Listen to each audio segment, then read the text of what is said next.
तर आज आपण बघणार आहोत घरच्या घरी ढाब्यावर भेटतो असा अंडा तवा मसाला, तेही अगदी कमी साहित्यामध्ये आणि खूपच कमी वेळामध्ये तयार होणारा झणझणीत चमचमीत असा हा अंडा तवा मसाला, जो नेहमीच बघा हॉटेलमध्ये किंवा ढाबा स्टाईलमध्ये नक्की भेटतो. तर असा हा अंडा तवा मसाला बनवायची कृती आणि याला लागणारं साहित्य नक्की बघा आणि आवडल्यास तर लाईक करा. तर इकडे मी 5 बॉईल केलेले अंडे घेतलेले आहेत. ह्याला असे 2 भाग कट करायचे. इकडे बघू शकता, हे असे 2 भागांचे कट करून घ्यायचं. खूप सोपी प्रोसेस आहे, फक्त आणि फक्त तव्यावर होणारी ही प्रोसेस आहे, म्हणजे कढाई पॅनचा आपल्याला इथे वापर करायचा नाही. आता हे सगळे अंडे जे आहेत ना, हलक्या हाताने जरा कट करून घेते. हे असे 2 भाग करायचे. हे अंडा तवा मसाला 2 प्रकारे तयार होतो, एक ग्रेव्हीवाला आणि अगदी सुक्का. तर मी सुक्कावाला आज बनवत आहे. तिकडे बघू शकता छान असे कट करून घेतलेत अंडे. तर आपल्याला थोडासा एक मसाला तयार करायचा, म्हणजे जास्त काही मसाला वापरायचाच नाही आहे, फक्त आणि फक्त थोडंसं साहित्यामध्ये हा अंडा तवा मसाला तयार होतो. इथे मी थोडेसे लसूण वापरलं आहे, त्यानंतर 2-4 तुकडे अद्रकचे टाकून घेते. हे बघू शकता, हे इकडे मी 2-4 तुकडे अद्रकचे टाकून घेतलेत. त्यानंतर कमी तिखटवाले 2च मिरच्या इथे वापरल्यात, कारण आपण हे जो अंडा तवा बनवणार आहोत त्याच्यामध्ये आपल्याला लाल मसाल्याचा वापर करायचा आहे. तर आपण याच्यामध्ये आता थोडीशी कोथिंबीर टाकायची. कोथिंबीरने चांगला थंडावा पण येतो आणि दुसरी गोष्ट चांगला फ्लेवरसुद्धा येतो मसाल्यामध्ये. आणि इथे कोथिंबीरमध्ये आपण हे 1 मोठं टमाटर बारीक कट करून घेतले, त्याच्यामध्ये टाकून घ्यायचे. हवं तर तुम्ही वेगळी अशी ही टमाट्याची प्युरीसुद्धा करू शकता किंवा असं मिक्स करूनसुद्धा याला वाटू शकता. तर ते मी मिक्स करून वाटण करून घेतले. बघा किती सुंदर असं हे वाटण तयार झालेलं आहे. टमाटर, कोथिंबीर, लसूण आणि अद्रक ह्याच्या व्यतिरिक्त आपण कुठलेच असे खडे मसाले वगैरे काहीच वापरले नाही. सिंपल पद्धतीने आणि खूपच सुंदर, टेस्टी आणि झणझणीत असा हा अंडा तवा मसाला तयार होतो. तर चला बघूया याला पुढची प्रोसेस. तर आता हे वाटून करून घेतले आणि इकडे मी लोखंडी तवा घेतलेला आहे.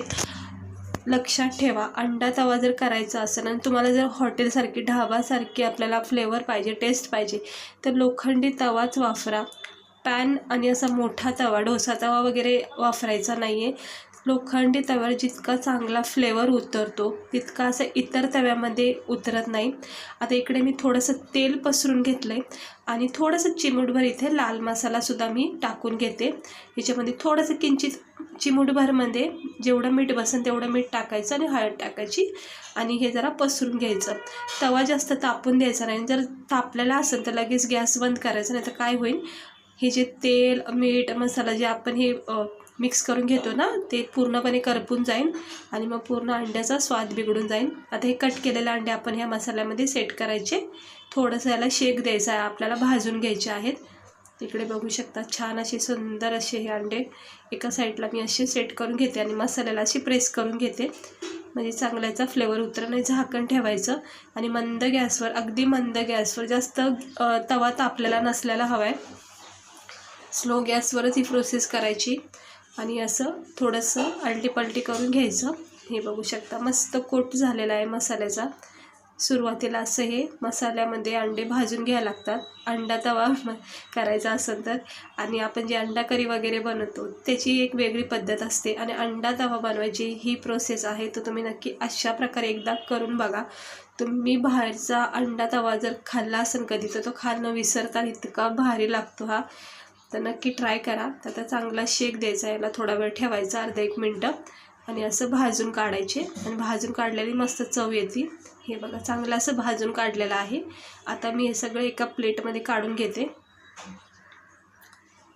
हे सगळे आता हे प्लेटमध्ये काढून घेते एक एक करून. लोखंडी तव्यावर खूप छान होतो हा अंडा तवा आपला मसाला. आता हे सर्व काढून घेतलेले आहेत. हे बघा सुंदर असे हे अंडे आपण भाजून घेतलेले आहेत. आता हे जे तवा गरम आहे आपला स्लो गॅसवर आणि जे मसाला वगैरे आपण थोडंसं टाकलं होतं त्याच्यामध्येच आता आपण इथे तेल टाकणार आहोत. हे बघा तेल टाकणार आहोत आणि त्याच्यामध्ये 1-2 मोठे बारीक चिरलेले कांदे टाकायचे. कांद्याचा वापर चांगला करा, म्हणजे चांगली अशी चवसुद्धा येते आणि ग्रेव्हीसुद्धा मस्त होते. घट्ट आणि थिक अशी ग्रेव्ही तयार होते याची. मस्तपैकी मसाला एक तयार होतो, कांदा, टमाटर वगैरे चांगलं वापरले की. आता याला छान असं मिक्स करून घ्यायचे. हवं तर तुम्ही ह्या स्टेजला 1 चमचा बटरसुद्धा टाकू शकता. तर मी बटरचा वापर करणार आहे, पण नंतर करणार आहे. सुरुवातीला मी तेलामध्ये थोडासाही कांदा परतून घेते. जोपर्यंत ह्याचा कच्चापणा नाहीसा होत नाही तोपर्यंत हा कांदा आपण तेलामध्ये छानपैकी असं, हे बघा इथे मी अर्धा चमचा फक्त बटर वापरलेला आहे. आणि बटरमध्ये आता मी हे कांदा वगैरे चांगलं परतून घेते. छान हा बटरचा फ्लेवर याला लागणार आहे. मस्त असं छान सुगंध येत आहे आणि बटर मेल्ट झाला आहे. आता आपण हे जे वाटण करून घेतलं आहे, कोथिंबीर, हिरवी मिरची, लसूण आणि अद्रकचं, ते आपण ह्याच्यामध्ये टाकून घ्यायचं. हिरवी मिरची अगदी आपण 2च टाकलेले, तुम्ही 1 जरी टाकले तरी काही हरकत नाही. आता हे सगळं आपण हे जे वाटण केलं आहे हे कांद्यासोबत थोडंसं मिक्स करून घ्यायचं. आता तव्यावर असल्यामुळं आपल्याला थोडंसं अवघड जातं हे मिक्स करता वेळेस, पण हलक्या हाताने सगळी प्रोसेस केली की सहजपणे हे होऊन जातं. हे असं मधोमध घ्यायचं. मधोमध घेतल्यामुळं छानपैकी असं मिक्स करता येतं. मग नाही तर काय होतं, तव्यावर काही प्रोसेस करायची म्हटल्या मसाल्याची की आपल्याला साईडला पडण्याची म्हणजे मसाला भीती असते. त्यामुळं थोडंसं मधोमध घेऊनच मग मसाले मिक्स करायचे. हे बघा किती छान याला तेल सुटलेलं आहे. आता लगेच आपण आपल्या आवडीचे बेसिक मसाले टाकायचे. इथं मी 2 चमचा लाल मसाला टाकलेला आहे. तुम्ही आवडीनुसार कमी जास्त इथे मसाले वापरू शकता. तर 2 चमचे मी इथं लाल मसाला टाकला. 1 चमचा असा मस्त स्पायसी गरम मसाला टाकलेला आहे. त्यानंतर मी इथे टाकते आता धना पावडर. हे बघा धना पावडर 1 चमचा टाकलेला आहे. आणि त्यानंतर आता टाकते थोडीशी हळद. तुम्ही इकडे आमचूर पावडर, चाट मसाला वगैरे सुद्धा टाकू शकता, पण मी नाही टाकलं, पण मी तुम्हाला ऑप्शन म्हणून देते, त्याने सुद्धा खूप छान फ्लेवर येतो. हळद, गरम मसाला, धना पावडर आणि लाल मसाला पावडर मी इथे टाकून घेतलेलं आहे. आता हे सगळं मिक्स करून घेते. पूर्ण आपले कांदा, टमाटे, आपण जी ग्रेव्ही वाटून घेतली त्याच्यासोबत हे मसाले व्यवस्थित असे मिक्स करून घ्यायचं. हा घरच्या घरी तुम्ही अंडा तवा मसाला नक्की करून बघा. अगदी ढाब्यासारखी तुम्हाला याची चव लागन खाता वेळेस. आणि इतका चमचमीत झणझणीत वाटण खाता वेळेस की तोंडाची चव वाढन, इतका भारी लागतो. म्हणजे ग्रेव्हीपेक्षा ना अंडा तवा खाण्याची एक वेगळीच मजा असते. हे बघू शकता. आता पुन्हा एकदा मी ह्या मसाल्यामध्ये थोडा बटर टाकलेला आहे. बटरने खूप छान फ्लेवर येतो. ऑप्शन आहे, पण तरी टाकलं तर खूप छान फ्लेवर येतो. आणि थोडंसं अर्धा 1 चमचा मी त्यात तेलसुद्धा टाकलेलं आहे. तेल बटर हे मिक्स करूनच वापरायचं. आणि याला चांगलं 1 मिनटं देते.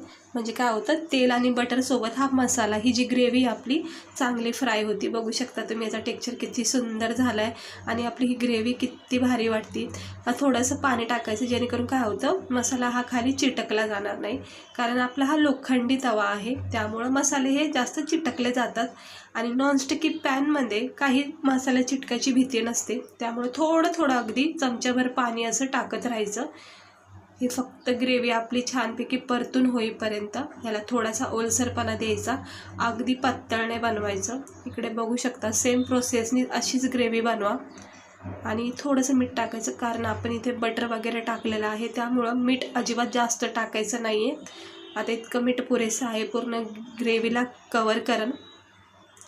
आणि याला असं व्यवस्थित परत एकदा मिक्स करून घ्यायचं. मधोमध आणायचा मसाला ग्रेव्ही आणि छान असं मिक्स करायचं. मंद गॅसवरच ही प्रोसेस करायची, अजिबात फास्ट गॅस करायचा नाही, नाहीतर हा मसाला लगेचच चिटकला जाईल आणि करपलासुद्धा जाऊ शकतो. त्यामुळे सगळी टेस्ट बिघडू शकते. त्यामुळे मंद आचेवर जितका होईल तितकी प्रोसेस तुम्ही करा. आणि आता त्याला पुन्हा 1 मिनटं देते, अर्धा 1 मिनटं देते. आणि त्यानंतर आपण याच्यावर थोडीशी कोथिंबीर टाकायची. हे बघा किती छान सुंदर असा ग्रेव्ही आपली तयार झाली. आता आपण हे जे मसाल्यामध्ये भाजून घेतलेले अंडे आहेत शिजवलेले, त्याच्यावरही सेट करायचे व्यवस्थितपणे. पूर्ण ग्रेव्हीमध्ये हे सेट करायचे चारी बाजूनी. असं हलक्या हाताने याला सेट करून घ्यायचं. थोडा वेळ द्यायचं. हे बघा छान असे हे पूर्ण असे हे अंडे जे बॉईल केलेले आपण कट केलेले होते, मसाल्यासोबत भाजून घेतलेले आहेत, ते सगळे ह्या ग्रेव्हीमध्ये सेट करायचे. आणि मग थोडीशी वरून कोथिंबीर टाकायची. आणि मग त्यानंतर हे झाकण ठेवून 1-अर्धा मिनटं पुन्हा एकदाला स्टीम द्यायची, वाफ द्यायची.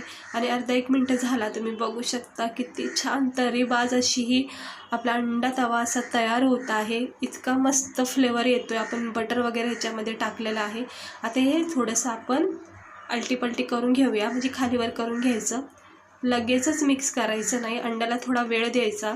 ज्यावेळेस आपण सुरुवातीला सेट करतो ग्रेव्हीमध्ये, थोडा वेळ देऊन मगच असं पलटी करायचं. कारण दोन्ही बाजूनी चांगला शेक भेटला पाहिजे, ग्रेव्हीचा फ्लेवर चांगला उतरला पाहिजे. आणि छान असं हलक्या हाताने चमच्याच्या साहाय्याने हे असं पलटी करून घ्यायचं आणि पूर्ण मसाला याच्यावर कवर करून घ्यायचा. म्हणजे मसाल्याची छानपैकी कोटिंग करून घ्यायची, म्हणजे खाता वेळेस आपल्याला इतका भारी वाटतो. मसाला प्रत्येक बाईटमध्ये आपल्याला मसाल्याची एक चव लागली पाहिजे. त्यामुळे चारी बाजूनी ही अशी मसाल्याची कोटिंग करून घ्यायची हलक्या हाताने. अजिबात असं फास्ट हाताने मिक्स करायचंच नाही, नाहीतर सगळे तुटून जातील अंडे. हे बघा, हलक्या हाताने असं पूर्ण मसाल्याला मी ही अंड्याला कवर करून घेते आणि पुन्हा एकदा थोडीशी कोथिंबीर टाकून ह्याला थोडा वेळ देते, झाकण ठेवते. म्हणजे आपण पलटी करून घेतले त्यामुळं पुन्हा एकदा झाकण ठेवून छानपैकी दोन्ही बाजूनी मग याला असं फ्लेवर भेटतो मसाल्याचा आणि चांगले शेकून पण निघतात. तर तयार झालेला आहे आपला अंडा तवा मसाला. आता मी एका प्लेटमध्ये काढते. गरमागरम छान असा चमचमीत झणझणीत अगदी ढाबा स्टाईल, हॉटेल स्टाईल आणि रोड साईड गाड्यावर जसा अंडा तवा भेटतो ना, अगदी तसा परफेक्ट असा झाला आहे. तुम्ही बघू शकता इतका भारी याचा टेक्स्चर आलेला आहे. चमचमीत झणझणीत असा हा तरीबाज अंडा तवा मसाला तयार झाला आहे. तर इकडे बघू शकता हे मी एका प्लेटमध्ये काढून घेतलं आहे. तर बघा तुम्ही किती भारी वाटतो हा अंडा तवा मसाला. वाटत नाही आपण हा घरी केला, असं वाटतं आपण रेडीमेडच अंडा तवा आणलेला आहे. तर असंच आपल्याला बघायला भेटतो बघा. ढाब्यावर जर अंडा तवा वगैरे खायचं म्हटलं की अशाच प्रोसेसच्या असतात सेम टू सेम. तर तसंच आपण घरी बनवलेलं आहे. अगदी सोप्या आणि कमी वेळामध्ये तयार झालेलं आहे आणि तव्यावर केलं, लोखंडी तव्यावर केलं म्हणून खूप छान फ्लेवर उतरला आहे. चांगले आपण याच्यामध्ये मसाले टाकले आणि मस्त सुंदर असा झणझणीत स्पायसी असा हा तोंडाची चव वाढवणारा हा अंडा तवा मसाला तयार झाला आहे. याला तुम्ही नानसोबत, गरमागरम पुरीसोबत किंवा ब्रेड पावसोबतसुद्धा खूप छान लागतो. भाकरीसोबत, रोटीसोबतसुद्धा तुम्ही याला खाऊ शकता. तर घरच्या घरी असा अंडा तवा मसाला नक्की एकदा ट्राय करा आणि याची टेस्ट करून बघा. तुम्ही बाहेरून अंडा तवा वगैरे खाणं विसरून जाता, इतका भारी लागतो. तर कशी वाटली आजची आपली ही अंडा तवाची रेसिपी? आवडली असेल तर लाईक करा आणि असेच छान छान रेसिपी बघण्यासाठी माझ्या चॅनेलला, वर्षा किचन चॅनेलला सबस्क्राईबर करा. तर मस्त झालेलं आहे, तोंडाला पाणी सुटले. आता हे खाऊन घेणार आहे छानपैकी ब्रेड पावासोबत, रोटीसोबत, गरमागरम रोटीसोबतसुद्धा तुम्ही याला खाऊ शकता. तर खूप भारी लागतो. खाता क्षणी तुमच्या तोंडाची चव वाढणी खात्री माझी. नक्की एकदा ट्राय करा. भेटते मी तुम्हाला पुढच्या व्हिडिओमध्ये का अशाच रेसिपी. स्वस्त राहा, मस्त राहा आणि काळजी घ्या.